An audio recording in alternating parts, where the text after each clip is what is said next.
What's up, y'all? I had a question the other day about an LSDA 300 series lock on how to adjust it for a thinner door. Now, this kind of applies to a bunch of different brands of levers, not just LSDA, but I don't know if the directions specifically tell you how to do this or not, but 1 3/4 to 1 3/8, these can be used on thinner doors.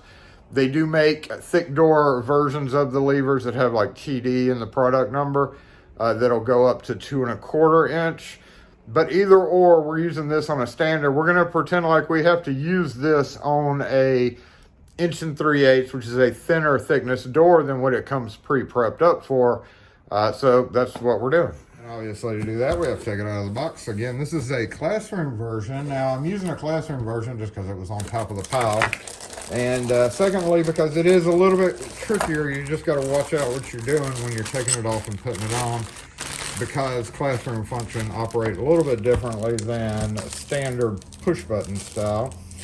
In the bottom of the box, you're going to find 2 bags with the mounting screws, and then the mounting screws for the strike plate and the latch, and the keys. And you're going to need the keys to take the lock apart. So get out this. I've already been in here, but every one of them comes with this little poker tool, and you're going to need that to put it in, because most of the time this is not attached, but if it is, you would have to push your pin in. This little tag usually does not stop it from doing that, so we're just going to pretend it didn't stop that. Push your pin in on the inside handle where there's no key and pull it off. You can see that's what it's pushing in right there. Then we're going to remove these 3 parts. I say 3 because you've got your inner plate that attaches with the small screws, the bigger plate that attaches with either the 2 short screws if it doesn't have through bolts. If you unscrew these through bolts, you use the short screws. If you leave the through bolts and have through bolt holes, you would use the biggest of the 3 screws.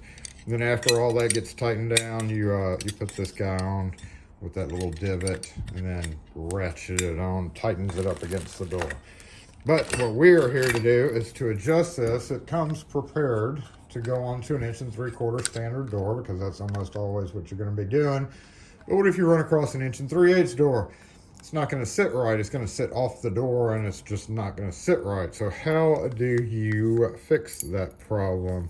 You take your key, hold it up. Remember which side we're working with the whole time here. We're going to have this facing to the left. So we put our key in on a classroom function. You turn the key one way, and it unlocks it. You turn it the other way, and it locks it. And then you can also act like a storeroom. So you would just walk up to it, turn the key, and then keep turning, and it retracts the latch, and you just push the door open. When you let go and return it, it stays locked. And if you wanted to unlock it for during class or during break periods or whatever, you would turn the key down and remove it, and it works. So that's how the classroom function works on that. Turn it up, stays locked, or just turn it and walk in, let go, and it stays locked. So here we're going to turn it down. I always just turn down if you're able to. So I turn it down 90 degrees until it stops. Get our little poker tool, and again, remembering which side this is on, it's over here. We're going to push the poke tool into the hole and pull the handle at the same time. And we're going to set that down just like that. You're going to leave the key turned that right way. Now we have to bring this closer to the chassis. So to do that, you would simply tighten down, screw fashion. But you see the retainer gets in the way, so you just have to push that retainer in. All right, make sure this stays where it's supposed to. So we go 1 full revolution, and it hits it again. Push in, another full revolution, push in, another full revolution, push in, and you get the idea. At some point, you'll get to a point where it will not go anymore, which is right there. But these posts are not right, so you may want to back it off. You may actually be able to back it off 1 complete turn. It really depends on the door and the setup. So when we're putting them back together, we need this to be directly opposite the retainer pin. This, remembering, is on that side. So then we take our lever handle with the key turned just like it was when we pulled it off, And this peg or post goes into this hole. That's the spring return mechanism area. So we're gonna kind of wiggle the key and push at the same time till we hear it click. Then we're gonna turn and make sure the key operates and comes out, and it does. So now we have converted that to a 1 3/8 inch thick door, and it operates just the same. So that's how you do that. If you have any questions or comments, let me know. Again, that applies to most locks. If you have to, that are built like this, you usually have to take that handle off to make it go in or out if it's thicker. And again, this one is set up for 1 3/4 inch. You could pull it back a couple of revolutions, but at some point that just becomes loose. So you don't want to unscrew it too much. So you will know when you're at the right spot this way, when your latch slips on and goes almost all the way down. It could be a little bit off. You just want to make sure that it's not right on the edge like that, because what could happen is the two metal pieces could start slipping away from each other and it'll tear up the edge and you might get locked out or locked in. So basically put your latch in, tighten your screws down. So when you're inserting your lock, you always want to make sure that the teeth of the latch grab the mechanism like it's supposed to. Now I have this set for 1 3/8. So I'm trying to push this down a little bit. I can't see what I'm doing because I'm not even looking at it. So let me go over here and look over the camera. There we go. Okay, so that went in and it's given a pretty good amount of grip in there. But if we spin this around, we can see that we still have a good ways to go. So actually, once we start tightening the screws down, that's going to suck it even further this way. This is 1.5 inches, not 1 3/8. So right now at 1 3/8, it looks like it'll work just fine. We could always unscrew it, maybe one more revolution.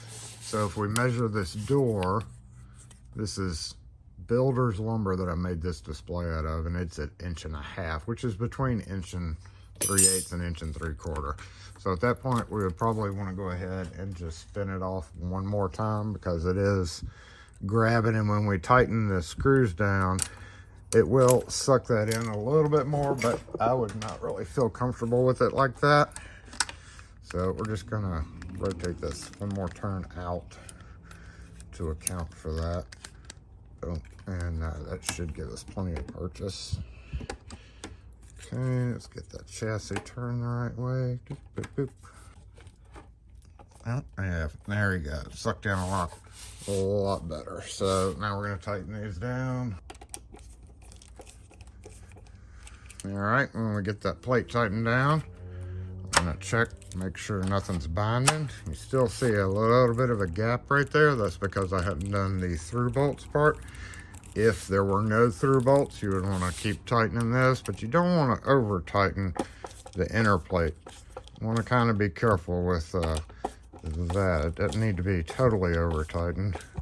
And that's yet another good reason to use the through bolts. But it will tighten down all the way.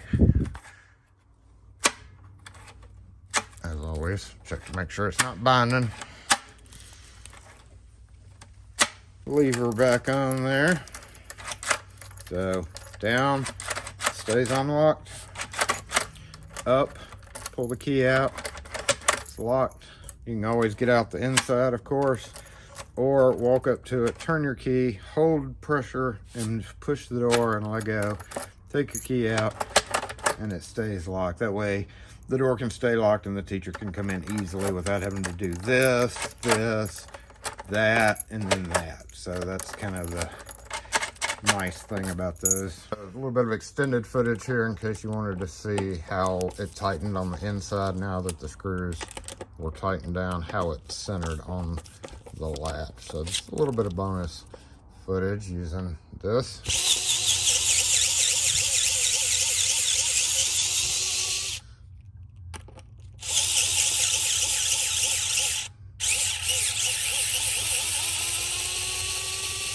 Looks like more of a screw issue than a screwdriver issue.